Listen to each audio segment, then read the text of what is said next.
یو ستر منجنیق چې اور یې اسمان ته رسېدو او تنها یو سړی د اور نه دوزخ جوړ شوی و پکې واچول شو. دغه اور ته یو میاشت لرګي راټولېدل، دومره لوی و چې مرغان د اور په سر باندې نشوی تېرېدلی. ابراهیم علیه السلام په منجنیق کې کېښود شو او په هغه شیبه کې چې د مرګ او ژوند ترمنځ وه له هیڅ چا یې د ژغورنې غوښتنه ونه کړه، بلکې صرف دا خبرې کوله چې حسبي الله راته بس دی. د اور منځ ته ولوېد، حیرانتیا چېرته ده؟ یوازې رسۍ وسوځېده، کومه رسۍ چې ده باندې تړل شوی و او دی آزاد راووت، ځکه د هغه زړه له اوره هم یخ و. ای وروره، ای خورې، شاوخوا نړۍ دی چې دا شي له ستونزو او فشارونو ډکه وي، خو ته کولی شي دننه په سوله کې ژوند وکړئ.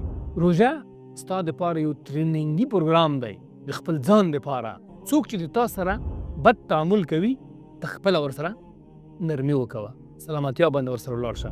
کله چې شاوخوا د خلک غوسې کوي او تا پاري، یوازې ستا خپل ظاهري ځنځیر وسوځوه او ستا خپل جوهر د لاسه ورنه کړئ. خپل ځان سکون او اطمینان باندې ټینګ پاتې شه. ته د خپلو غبرګونونو د تودوخې واکمن اوسه.